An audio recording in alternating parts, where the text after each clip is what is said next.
So this is Baruch here, the Tikkun Elevator Kol. I'll try to play with things with different visuals on these books. We're going to come over here in Parshas Mishpatim. Now, it's not the first time that we've seen this, but each time that I look at it, it's just a revelation a different way. So let's see. This is Parshas Mishpatim. What's what we said. So the Zohar begins with these words. Pasuk Rebbe Shimon v'Omer Rebbe Shimon began to speak, and he said this. This is the beginning of our parsha in the 5 books of Moses. So he says the Targum and the translation into Aramaic. These are the dinim that you should realize are placed out before you. But it says this really mysterious things. These are really the orders of the reincarnations of your soul.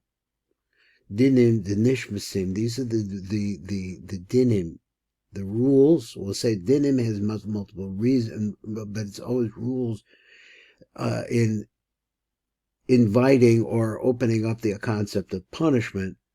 The nishmasim is danu kol chad v'chad the kabel onshe, that each one of them individually is judged and has to receive their punishment. Now, exactly what does he mean? What is this all about? And we're going to look at it. It's an idea that we've seen before, but remember, that our thought is, as the world turns, what was last year is not this year. The relationship of the sun and the moon is completely different. The relationship to the Jewish calendar and the solar calendar has changed. We are completely and constantly renewing. Everything is constantly becoming new, and we're here at the end of the month of Shevat. Just when to me, my way of thinking, it's when the plants begin to grow from the inside out. So let's see what the Matuk Medavash says is a nice introduction here. Let's see if I can understand it. Pasuk Rebbe Shimon v'Omer Rebbe Shimon began, and he said like this. These are the rules, or the judgments, that you should put before you. So the Targum Onkel, so not the Targum, he says the Aramaic is Ve'ilan the Yanayat the Tzadar the Mechon Beidcha Dinim Shetzadar the Venechem. These are the dinim, which are rules or punishments, judgments that you should place before you. Then he said, V'Ratzon Lomar Ilan Inun Sidurin de Gulgulu Elohim Hasidarim. These are different. Not Sidarim means orders of Gilguli Hanashamas, of the reincarnation of different souls. Shehem Dinim de Nishbasim. These are the judgments of the souls. These Danu Kol Chad V'Chad the Kabel Onshe, that each individual person will be judged here in order to be able to receive their punishment. Now, exactly what that means, we have to see. Hadinim v'ha'onshem shal hanashamas shenidonos called echad ve'echad bechem the kabel onshe b'sod ha'gilgul al seder ha'nachoin ha'magil l'kol achas k'fi chato kedei lihis dokech. Now that's a long sentence. I didn't see a really easy way to break it up, so we're gonna go over it word by word. Hadinim, the dinim and the punishments for onshim shal hanashamas of neshamas. Now he's not talking about your body. He's talking about the godly force that's within your body. Shenidonos called echo, that each and every individual one is judged. Ma'am. The kabel onshim, to receive the punishment that they deserve, beso the gilgul, in the concept of being reincarnated. Al seder hanacham, in the proper order, to get everything in the proper order. Hamagil l'kol achas, that really is deserving of every individual. K'fi cheto k'dei lihis dokech, according to the level of sin that a person does, in order to become refined. So that's what it says. And these are those who hamishpatim. Amishpat, these are the rules, these are the judgments. Asher tas in the venehem, that you should place before you. He said, B'tzon L'Lom HaKodesh Baruch Hu Omer L'Moshe. Kodesh Baruch Hu says to Moshe, Elo hasodos shal gilgul, and these are the secrets of the reincarnations. that you should organize and should lay them out before the children of Israel to see them. Now, I'm not sure that I really understand where he's going. Let's bring the light down a little bit closer and see if we can see a little bit more, and we'll learn as much as we can over here.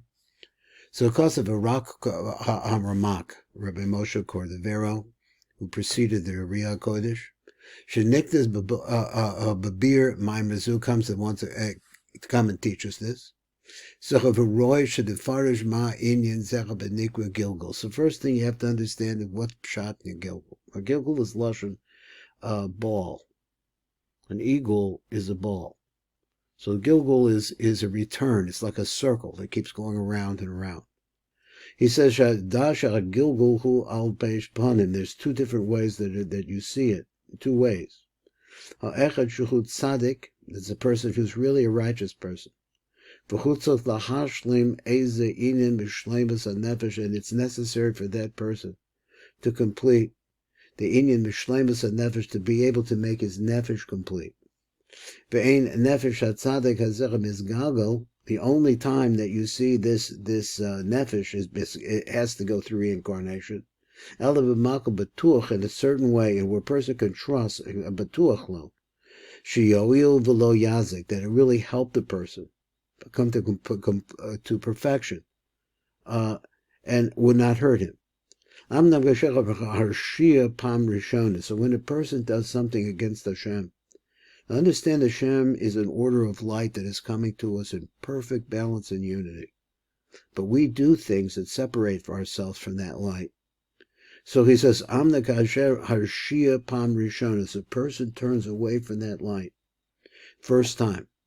And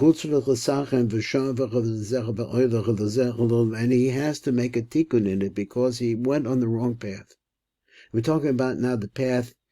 He has the idea, that way that I see this is that he says that the actual neshama, and we learned this like we've read Rabbi Mimran, he says the neshama, which is the portion of godliness that's within it, really should be in control of what our body does.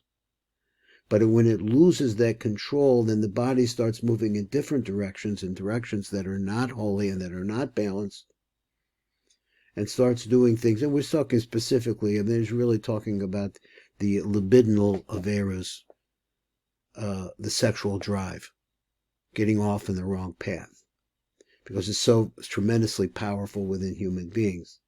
So then a person has to come back into the world in order to make a tikkun in the mistake that he made before. So if the person corrects that, and he gets himself on the right path, he says that's good. But let's say he does the same kind of avera again, he goes off the path. It's not because he does a second time that he will lose, that nefesh will lose its connection to eternity. But so the person will come back. This cycle will continue on and come back into this world to be born. Understand that our lives are really a cycle. And what's actually happened is we're born, and we go around the circle. I have grandchildren, and I see how I was once 15 and 16. I was once, all the different ages. I was one. And you see the kids now going to go through the same cycles, and you have to go through the whole life and then come back to where you go into the ground again and then come back out again. And this is what he's talking about, is the Gilgul, is reincarnation. Achre Mosa Beguf Sheni, gets to go into a different body. This is the neshama inside of the person. The godless in the person didn't get to the proper perfection in the first time. Became Beguf Shlishi also a third time. I have to go through the Ade Tetahar until the person finally makes the correction that's necessary. Understand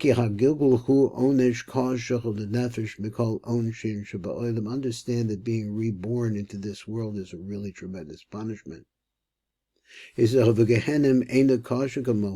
going to hell, which everybody is happy to talk about, he says is not such a bad thing. He said not in relationship to being reincarnated. If you look at your life and you see the pains that you go through in order to get to an older age, and you realize that it's a tough road. Mitam ki hagehenem hu rechitzas nefesh. It's a bath for the nefesh. Be'esh, that is that it's a bath of fire. And that fire purifies. And when a person comes out of that we're not talking about the person, but the neshama of the person comes out of that. He says then it's pure, clean. Then it can go into eternity. El mechitzas hatzadikim, to the place that is open, the gate that is open for righteous people. I'm the Megillah who kosher the nefesh ma'od, but you see that the Gilgul is very, very hard for the nefesh. Ki hu moshel le'ish echad shetarach hakam terchos, that a person went through life and he did all kinds of things were very hard for him. Shanim Ravos, many, many years.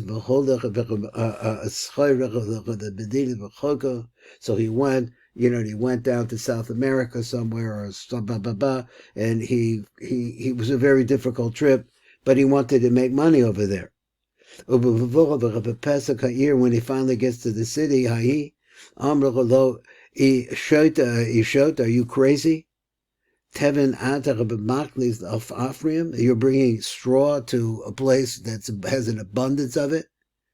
And what you're trying to bring us is we don't need it at all. It's not worth anything. So this poor man was really trying to make his way. He says, has to get back a second time. Mahalach Kamashanim B'Yadayim Rekoni is to go back again, all of these different years and all the struggles that he goes through, and comes out with empty hands of Ma'uma Ein B'Yado, and he's got nothing in his hand at all.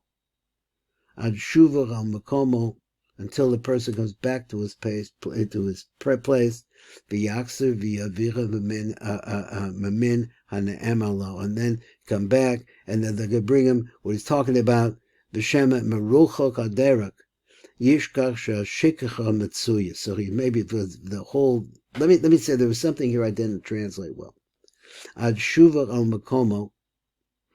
They Yachzor V'Yavir V'Min Hane'emalo. So he goes back to his place, and he goes back V'Yavi, and he brings Mimin Hane'emalo from that specific type that it was said about him. I think that I can't translate it well, so I think what it means like this. So the person is getting to a place where he's going to start all over again. He's going to have to. But maybe he's from the distance, it's so hard to live this life. It could be so difficult. He forgets all the things that he did before. So this is really and truly the way the nefesh, with the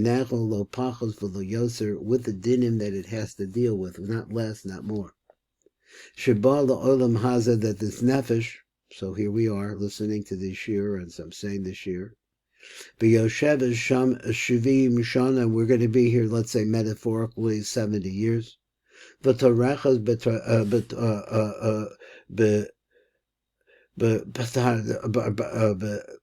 He's torechas, he toils, different kinds of things that he has to do, and ultimately he reaches the end of the line, and he goes back to the world. He dies. And now he's at the door of the Gan Eden. And so he said, when he gets to the entrance to eternity, and they say you can't come in. If you haven't done these mitzvahs, this mitzvah, if you haven't really perfected yourself and really worked on yourself to try to be the best you possible, and you didn't do that, he says, so what's going to happen to you? So he says, he who does not have in his hand so and so forth, and the person is pushed out. We're talking about the neshama of that person is pushed out of eternity and is forced to go back into this world again. V'yoser tov koyesh dekabach b'sham onish begehenim. It would have been much better for that nefesh to go to Gehenna in the embarrassment and the shame and the fire of his shame, and ultimately come out clean. And after that, the person can become more refined. V'talo al panei hamelech, and eventually, after Gehenna, he comes up to see the face of the king, so to speak. And he doesn't come back and have to do it again. Because there's something here that says the Yetzer Hara causes us to forget. So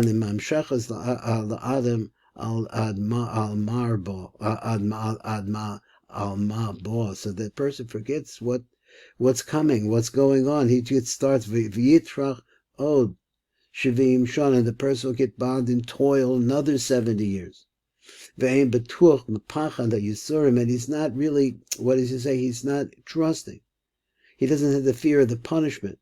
So in other words, he's not looking. He's just going after his desires. V'chein came b'li safek, and if that is for sure, if a person gets caught up in the suffering in our case in America, we have abundance of everything. V'im came b'li safek, onish gilgul gadol ma'onish gehenim, and this is the final word. He says that the punishment that comes along with being reborn into this world is worse me'onish gehenim, of the onish that comes along with gehenim. This is Baruch Fleischman. This is the Tikkun Elevator Kollel, as we are learning the beginnings of Parshas Mishpatim in the Zohar.